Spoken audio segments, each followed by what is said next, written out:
오늘 우리에게 주시는 말씀은 창세기 8장 1절 말씀부터 5절 말씀까지입니다. 하나님이 노아와 그와 함께 방주에 있는 모든 들짐승과 가축을 기억하사 하나님이 바람을 땅 위에 불게 하심에 물이 줄어들었고 깊음의 샘과 하늘의 창문이 닫히고 하늘에서 비가 그침에 물이 땅에서 물러가고 점점 물러가서 150일 후에 줄어들고 일곱째 달 곧 그 달 11의 날에 방주가 아라랏산에 머물렀으며 함께 읽습니다. 물이 점점 줄어들어 열째 달 곧 그 달 초하룻 날에 산들의 봉우리가 보였더라. 아멘. 오늘 3월의 첫째 주 예배 자리에 나오신 우리 모든 성도님들 환영하고 축복합니다. 우리의 삶에는 우리가 생각지 못했고 또 우리가 계획하지 않았고 또 우리가 상상조차 하지 못했던 일들이 우리의 삶에 일어나기도 합니다. 이런 때일수록 우리가 하나님의 은혜가 없이는 우리가 하루도 살아갈 수 없는 날마다 넘어지고 자빠지는 연약한 인생임을 다시 한번 고백하고 3월 한 달간도 하나님께서 우리의 삶을 붙들어 주시는 귀한 한 달 되시기를 간절히 축복합니다. 우리 기독교는 하나님의 계시로부터 출발을 합니다. 계시라고 하는 것은 하나님께서 우리 인간에게 하나님 자신이 어떤 분이신지, 하나님이 누구신지 그것을 친히 알려주시고 말씀하시고 드러내시고 나타내시는 것, 그것이 바로 계시입니다. 그래서 세상의 종교는 언제나 사람이 신적인 존재를 찾아가는 것, 그것이 바로 세상의 종교입니다. 그런데 우리 기독교는 사람이 신적인 존재를 찾아가는 것이 아니라 하나님께서 우리를 부르시고 하나님께서 우리에게 나타나시고 하나님께서 우리를 찾아오시는 것, 그것이 바로 복음이고 기독교인 것입니다. 왜냐하면 우리 인간은 하나님을 알 수도 없고 하나님을 만날 수도 없고 하나님을 찾을 수도 없는 영원한 죄인이기 때문에, 그래서 하나님의 존재에 대해서 하나님을 향한 우리의 마음은 결단코 하나님을 찾을 수 있는 그런 마음과 믿음이 없기 때문에, 그래서 하나님께서 우리를 찾아오시고 우리를 만나 주시는 것입니다. 그래서 하나님께서는 언제나 우리가 하나님을 찾기 이전에 하나님이 먼저 우리를 부르시고 먼저 우리를 찾아오시는데, 그런데 하나님께서는 유독 우리 인간을 산으로 부르시고 그곳에서 우리를 만나시고 우리와 교제하실 때가 참으로 많이 있습니다. 그래서 하나님께서는 아담을 만드시고 아담을 에덴 동산으로 이끄셔서 그 동산에서 아담을 만나시고 아담과 교제하시고 아담에게 말씀을 하셨습니다. 또한 하나님께서는 아브라함을 모리아 산으로 부르셔서 그곳에서 그를 만나시고 그에게 말씀하시고 그에게 하나님의 살아계심을 나타내시고, 하나님께서는 모세를 시내 산으로 부르셔서 그곳에서 그를 만나시고 그곳에서 그에게 말씀을 주시고 십계명을 주신 것입니다. 그래서 이제 예수님께서도 공생의 사역 기간 동안에 겟세마네 동산에서 늘 기도하시면서 그곳에서 하나님을 만나고 하나님과 교제하시고, 예수님께서도 변화산에 올라가셔서 그곳에서 모세와 엘리야를 만나시고 그들과 교제하시고, 또 예수님께서는 마지막 순간에도 갈보리산 위에서 십자가를 지심으로 모든 물과 피를 흘리시고 우리를 위한 구속의 모든 사역을 완성하신 것입니다.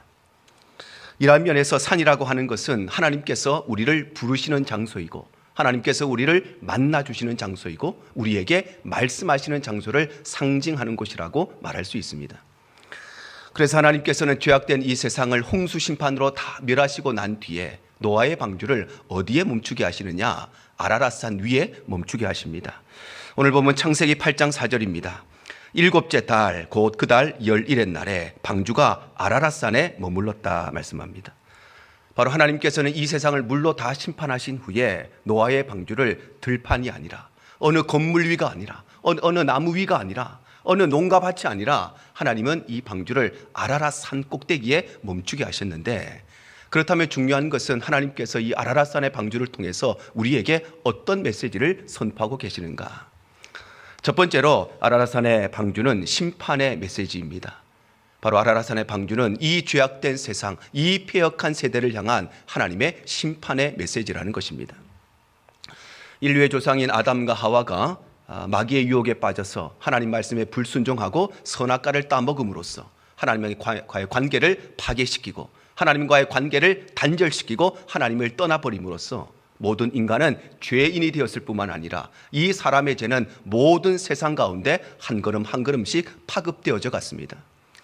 그래서 이 하나님을 떠난 원천적인 죄로 말미암아 사람과 사람 사이에 가장 먼저는 남편과 아내 사이에 서로 책임을 전가시키는 죄, 서로 미워하는 죄가 생겨나기 시작하고, 형제와 형제 사이에 서로 시기하고 서로 질투하고 서로 비교의식에 빠지고, 결국에는 형이 동생을 죽이는 살인의 죄가 생겨나기 시작하고, 나아가서는 죄가 죄를 낳는 끊임없는 악순환을 반복하면서 이 세상은 죄가 조금씩 번성해 가기 시작했습니다.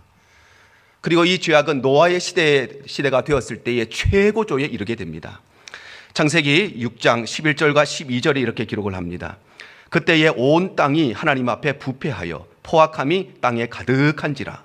하나님이 보신즉 땅이 부패하였으니 이는 땅에서 모든 혈육 있는 자의 행위가 부패함이었더라 말씀합니다. 바로 노아의 시대는 어떤 시대였는가? 온 땅이 부패했던 시대, 온 땅에 죄악이 가득했던 시대, 땅 위에 살아가는 혈육 있는 모든 사람들, 숨쉬는 모든 것들의 모든 것이 타락했던 그야말로 죄악의 전성기가 바로 이 노아의 시대였다는 것입니다. 특별히 성경은 이때의 죄악을 세 가지로 정리해서 말씀하십니다. 첫 번째로 노아의 시대는 영적으로 타락한 시대였습니다.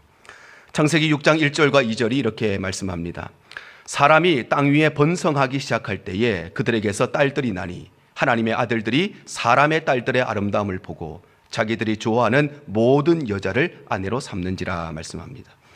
여기에서 하나님의 아들이라고 하는 것은 하나님을 믿는 사람들, 하나님을 섬기는 사람들을 말하고, 사람의 딸들이라고 하는 것은 하나님을 믿지 않는 사람들, 하나님을 섬기지 않는 사람을 말하는 것입니다. 그런데 노아의 시대는 어떤 시대였는가? 하나님을 섬기는 사람과 하나님을 섬기지 않는 사람이 구별되지 않던 시대, 예수를 믿는 사람과 예수 안 믿는 사람이 전혀 분별이 없었던 시대, 예수를 믿는 사람이나 안 믿는 사람이나 하나님을 섬기는 사람이나 안 섬기는 사람이나 도저히 구별할 수가 없었던 영적인 타락의 시대가 바로 이 노아의 시대였다는 것입니다. 또한 노아의 시대는 성적으로도 타락한 시대였습니다. 창세기 6장 2절입니다. 하나님의 아들들이 사람의 딸들의 아름다움을 보고 자기들이 좋아하는 모든 여자를 아내로 삼는지라 말씀합니다. 하나님께서는 흙으로 아담을 만드시고 이 아담을 잠들게 하시고 그의 갈비뼈로 하와를 만드시지요. 그리고 아담과 하와를 이끄셔서 서로 만나게 하시고 한 가정을 이루게 하셔서 한 남자와 한 여자가 한 가정을 이루고 부부가 되게 하는 가정의 기초를 만드셨습니다. 그런데 인간은 죄악으로 말미암아 이러한 하나님의 계획과 섭리를 다 무너뜨려 버리고 내가 좋아하는 모든 여자들로 아내를 삼는, 하나님의 가정의 모든 법칙을 깨뜨려 버리는 그야말로 성적인 타락의 시대가 바로 이 노아의 시대였다는 것입니다. 뿐만 아니라 노아의 시대는 도덕적으로도 타락한 시대였습니다. 창세기 6장 5절입니다. 여호와께서 사람의 죄악이 세상에 가득함과 그의 마음으로 생각하는 모든 계획이 항상 악할 뿐임을 보셨다 말씀합니다. 바로 노아의 시대는 어떤 일정한 영역에서만, 일정한 부분에서만 타락했던 그런 시대가 아니라 사람의 생각하는 모든 것이, 계획하는 모든 것이, 마음의 모든 것이 다 타락한 시대였을 뿐만 아니라 가끔씩만 악한 것이 아니라, 썸타임 악한 것이 아니라 항상 늘 언제든지 악했던 시대. 그래서 숨 쉬는 것 빼고는 다 죄악된 시대가 바로 이 노아의 시대였다는 것입니다. 그래서 하나님께서는 이토록 부패하고 패역한 시대를 향해서, 이토록 죄악된 시대를 향해서 하나님께서는 심판의 메시지를 던지십니다. 창세기 6장 6절과 7절입니다.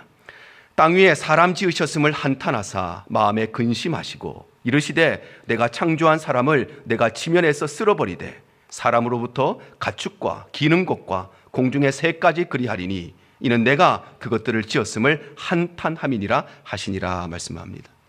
바로 하나님께서는 하나님을 떠나버린 이 세상, 부패하고 타락한 이 세상, 영적으로, 성적으로, 도덕적으로, 윤리적으로 늘 악할 뿐이었던 그 시대, 그 상황을 바라보시면서 하나님께서는 심판하시기로 작정하셨다는 것입니다.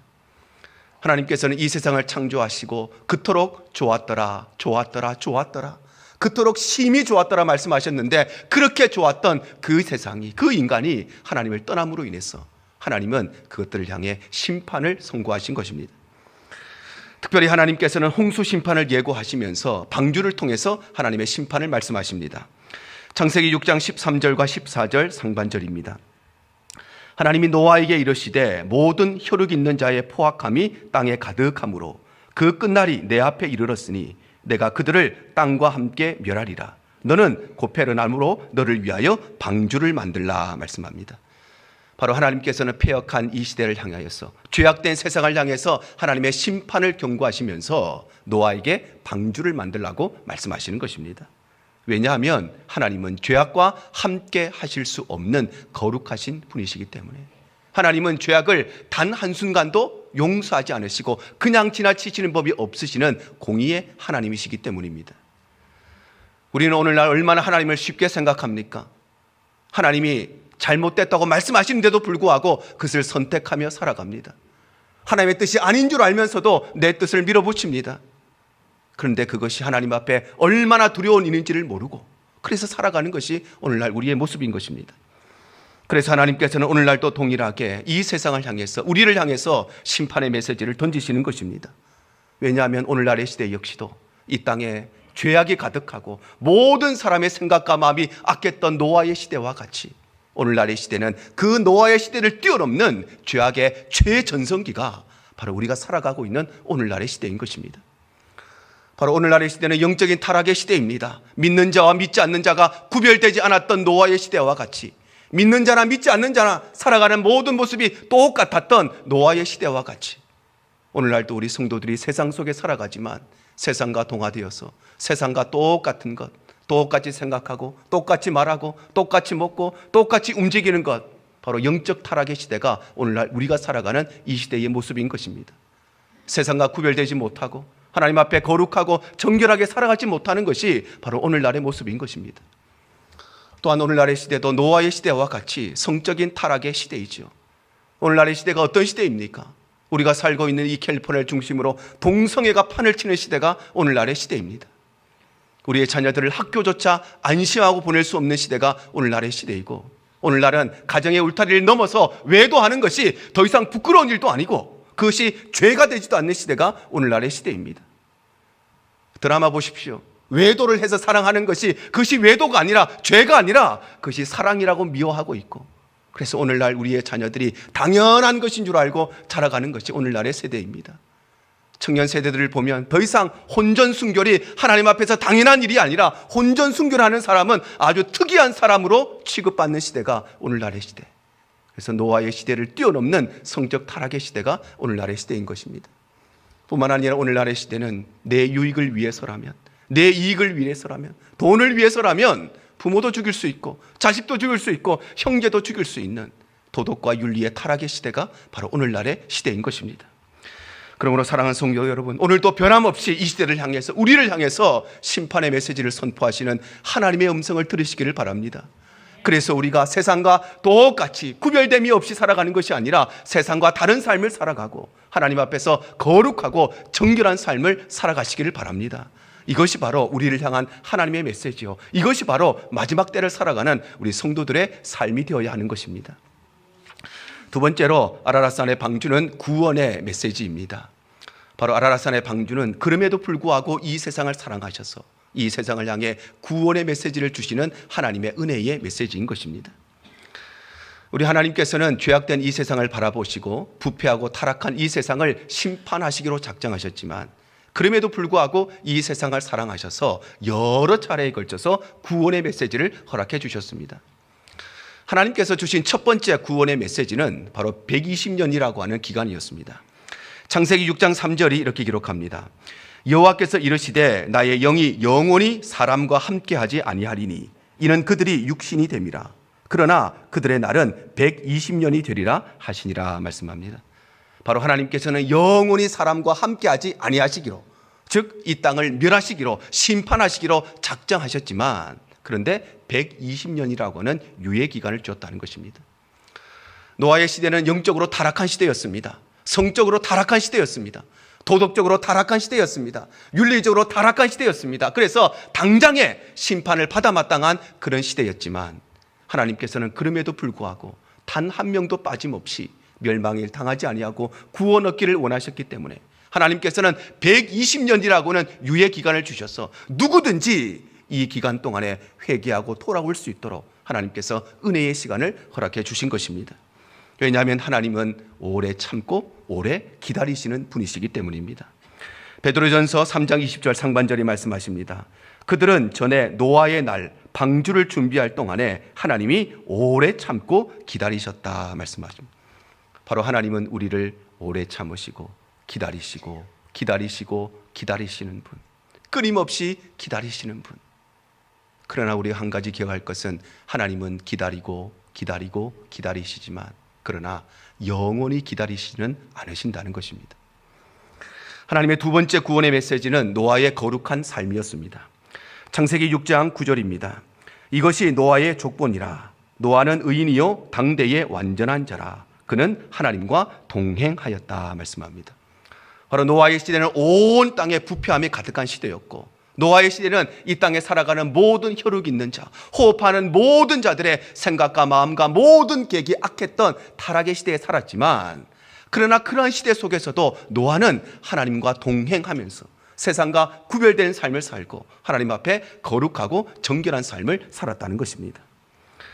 노아가 이토록 하나님과 동행할 수 있었던 것, 노아가 구별된 삶을 살고 거룩한 삶을 살 수 있었던 것은 노아의 믿음이 대단하고 그의 인격이 대단하고 그의 노력과 수고가 대단해서가 아니라, 그가 구별된 삶을 살고 거룩한 삶을 살 수 있었던 것은 하나님의 은혜가 있었기 때문입니다.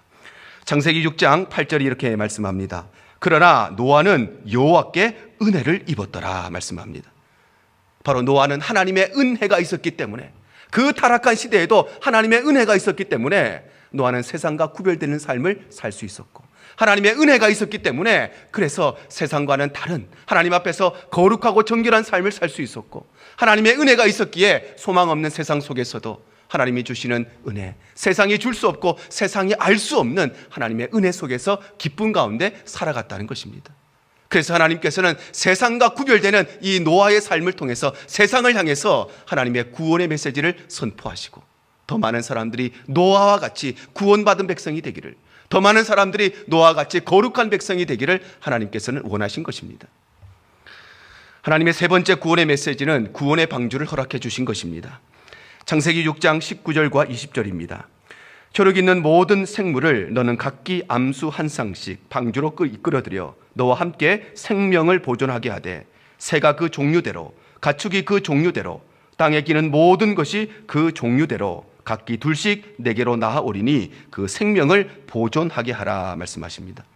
바로 하나님께서는 이 세상을 심판하시기로 작정하셨지만, 그럼에도 불구하고 이 세상을 향해서 구원의 방주를 허락하여 주셔서 바로 하나님께서는 이 세 번째로 이 구원의 방주를 통해서 구원의 메시지를 선포하신 것입니다. 특별히 하나님께서는 이 방주를 만들 때 아주 은밀한 곳에 숨겨놓으신 것이 아니라, 이 방주를 누구든지 언제든지 어디에서든지 볼 수 있는 곳에, 누구든지 어디에서든지 확인할 수 있는 거대한 크기로 이 방주를 만들게 하셨습니다. 창세기 6장 15절에 기록합니다. 네가 만들 방주는 이러하니 그 길이는 300규빗, 너비는 50규빗, 높이는 30규빗이라 말씀합니다. 한 규빗이라고 하는 것은 성인 남자의 손끝에서부터 이 팔꿈치까지의 길이를 말합니다. 과거에는 자가 없었기 때문에 사람의 신체를 통해서 길이를 재었는데, 그래서 손끝에서부터 이 팔꿈치까지, 이것이 한 규빗이고, 지금으로 따지면 약 45cm 정도가 되는 것이 한 규빗입니다. 그러니 하나님께서 이 방주를 만들라고 말씀하시면서 가로가 300규빗, 세로가 또 50규빗, 높이가 30규빗이라고 하는 것은 오늘날로 따지면 가로의 길이가 약 135m, 세로의 길이가 약 25m, 높이가 약 15m가 되는, 그 당시에는 이 지상에서 가장 거대한 규모로 이 방주를 만들게 하신 것입니다. 이것은 다름 아니라 이 노아의 방주는 언제든지 누구든지 어디에서나 볼 수 있는 곳에, 누구든지 어디에서든지 누구든지 확인할 수 있을 만큼 거대한 크기로 만드셔서 이 방주를 통해서 추구가는 세상을 향해 구원의 메시지를 선포케 하신 것입니다. 그런데 하나님께서는 오늘날도 동일하게 이 세상을 향해서 구원의 메시지를 선포하십니다. 왜냐하면 하나님께서는 노아의 시대와 같이 오늘날의 시대에도 죽어가는 이 땅을 사랑하시고 죽어가는 이 땅을 안타깝게 여기시고, 그래서 이 땅의 모든 백성들이 멸망당하지 않고 구원에 이르기를 원하시기 때문입니다. 베드로후서 3장 15절 상반절이 이렇게 말씀을 하십니다. 또 우리 주의 오래 참으심이 구원이 될 줄로 여기라 말씀합니다. 바로 하나님은 구원받기를 원하시기에, 이 땅이 새 생명 얻기를 원하시기에 하나님께서는 오랫동안 참고 또 기다리시는 것입니다. 그럼에도 불구하고 우리가 기억해야 될 것은 노아의 시대에 하나님이 그토록 기다리셨지만 그러나 영원히 기다리시는 않으시고 심판의 물줄기를 하나님께서 허용하신 것처럼 이 시대에도 우리에게 기다리십니다. 우리가 하나님 앞에 회개하고 돌아오기를 기다리십니다. 우리의 생각이 바뀌고 우리의 믿음이 바뀌고 우리의 병든 생각이 바뀌기를 기다리시지만 그러나 영원히 기다리시는 않으신다는 것을 기억해야 되는 것입니다. 그래서 하나님께서는 이 세상을 구원하시기 위해서 독생자 예수를 보내주십니다. 요한복음 3장 16절과 17절입니다.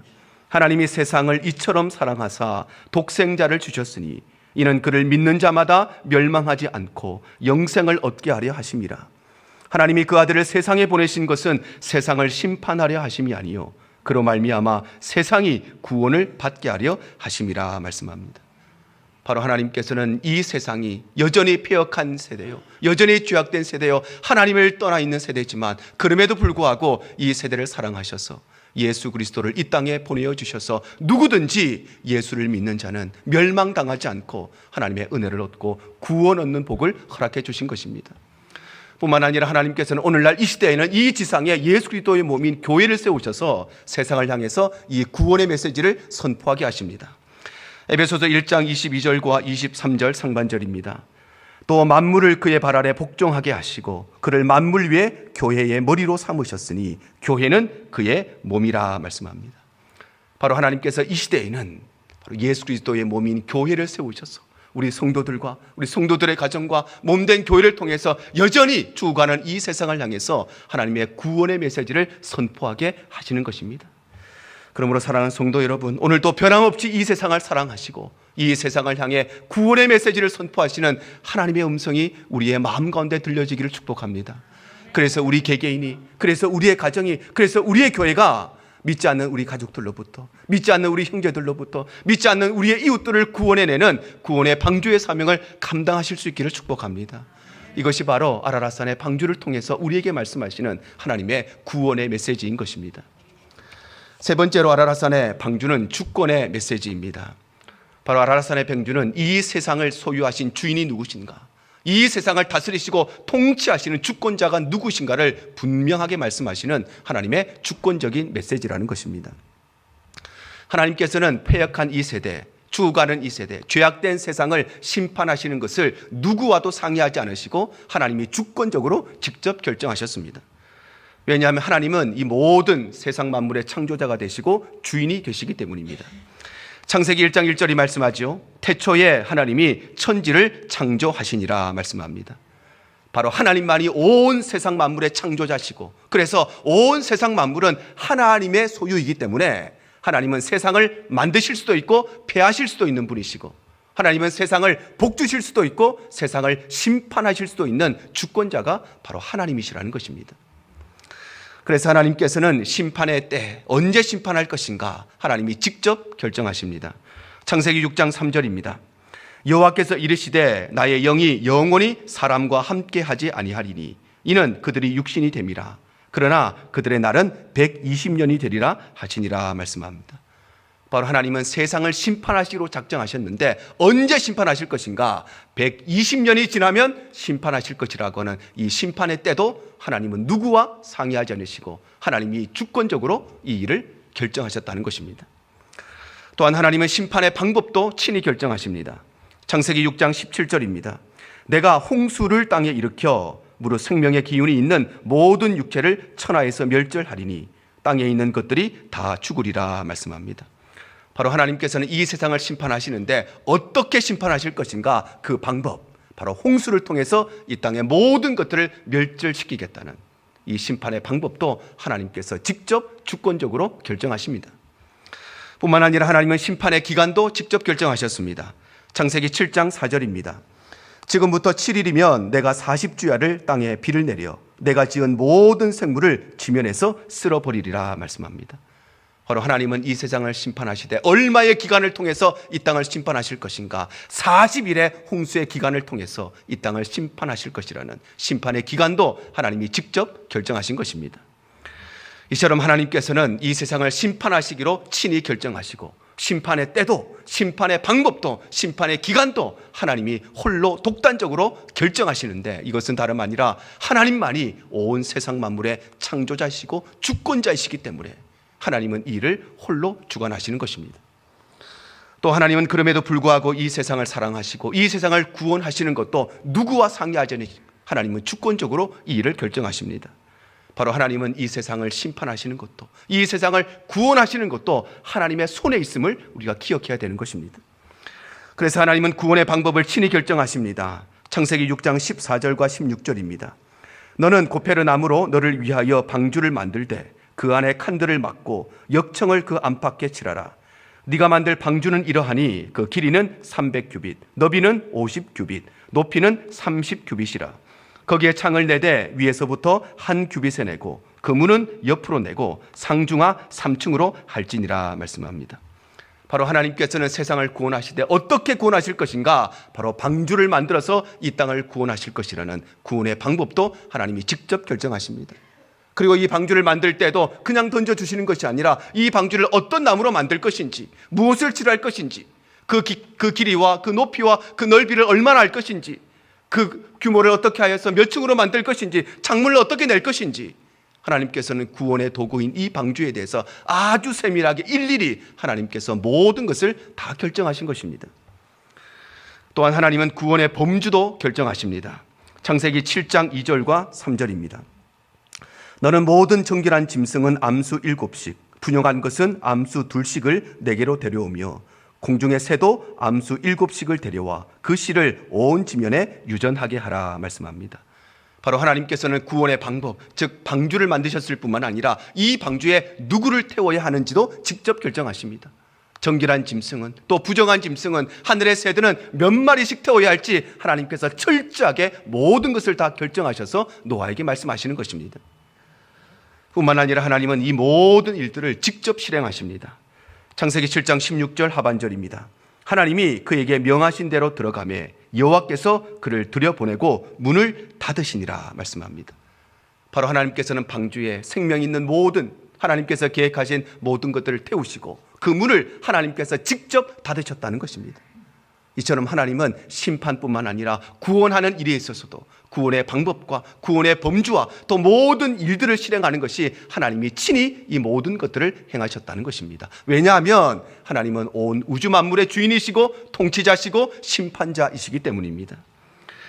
그런데 하나님께서는 오늘날도 동일하게 이 세상을 향해서 이 주권의 메시지를 선포하십니다. 왜냐하면 지금도 하나님께서는 우주 만물의 유일한 주권자가 되시기 때문입니다. 로마서 11장 36절입니다. 이는 만물이 주에게서 나오고 주로 말미암고 주에게로 돌아감이라. 그에게 영광이 세세에 있을지어다 말씀하십니다. 바로 하나님은 영원부터 영원까지, 노아의 시대뿐만 아니라 과거의 시대뿐만 아니라 오늘 이 시간뿐만 아니라 영원부터 영원까지 모든 만물이 하나님의 손안에 있으며 모든 세상이 하나님의 주권 속에 있다고 말씀하시는 것입니다. 그래서 성경이 이렇게 말씀하십니다. 마태복음 10장 29절입니다. 참새 2마리가 한 아사리온에 팔리지 않느냐? 그러나 너희 아버지께서 허락하지 아니하시면 그 하나도 땅에 떨어지지 아니하리라 말씀합니다. 바로 하나님은 온 우주 만물을 다스리고 통치하시되 미물 중에 미물인 참새 1마리가 팔려가는 것까지 하나님이 허락하시지 않으면 될 수가 없다고 말씀하시는 것입니다. 또 성경이 말씀하십니다. 마태복음 10장 30절 상반절입니다. 너희에게는 머리털까지 다 세신 바 되었다 말씀합니다. 하나님은 우리의 가정의 통치자가 되시고 교회의 통치자가 되시고 나라와 국가의 모든 사회의 통치자가 되실 뿐만 아니라 하나님은 우리의 머리카락 하나까지 세시는, 우리 머리카락 하나 빠지는 것까지 하나님의 통치권 안에 있다고 성경이 말씀하시는 것입니다.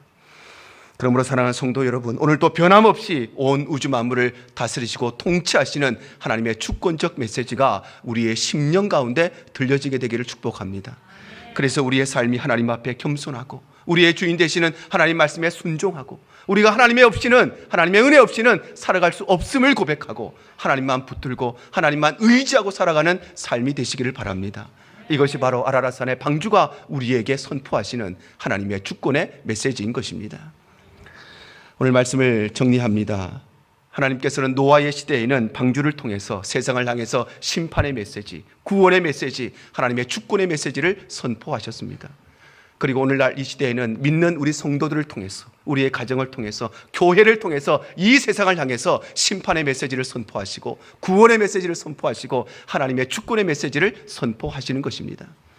특별히 오늘 3.1절 감사 예배를 드리면서 참 어려웠던 우리 한국에 하나님께서 불쌍히 여기셔서 자유와 또 평화를 허락해 주신 그 은혜를 감사하며 오늘 우리가 예배를 드리지만, 우리 조국 대한민국이 노아의 시대와 같이 영적으로 타락하고 성적으로 타락하고 도덕적으로 타락하고 정말 죄악의 최전성기를 걷고 있는 우리 조국이 다시 한번 하나님 앞으로 돌아와서 하나님께서 원하시는 거룩한 나라가 될 뿐만 아니라 구원의 방주의 역할을 감당할 뿐만 아니라 하나님을 두려워하는 그런 나라와 민족이 되어서 이 마지막 때에 하나님의 귀한 사명을 감당하는 나라가 되도록 우리가 함께 마음을 모두고 기도해야 될 것입니다. 특별히 이 구원의 방주를 통해서 오늘 우리에게도 동일한 말씀을 하십니다. 우리 성도들의 삶이 바로 세상과 구별된 삶을 살아가야 하고, 우리가 바로 하나님 앞에서 거룩하고 정결하게 살아가야 하고, 그래서 하나님을 두려워하는 인생, 하나님 말씀에 순종하는 인생, 그 하나님밖에는 내가 붙잡을 것이 없음을 의지하고 고백하는 인생, 그것이 우리에게 주시는 오늘 이 방주의 메시지인 것입니다. 저와 여러분이 오늘 이 말씀을 기억하시고 우리 일평생 하나님께서 주신 귀한 사명과 분깃을 넉넉히 감당하는 귀한 삶이 되시기를 주님 이름으로 축복합니다.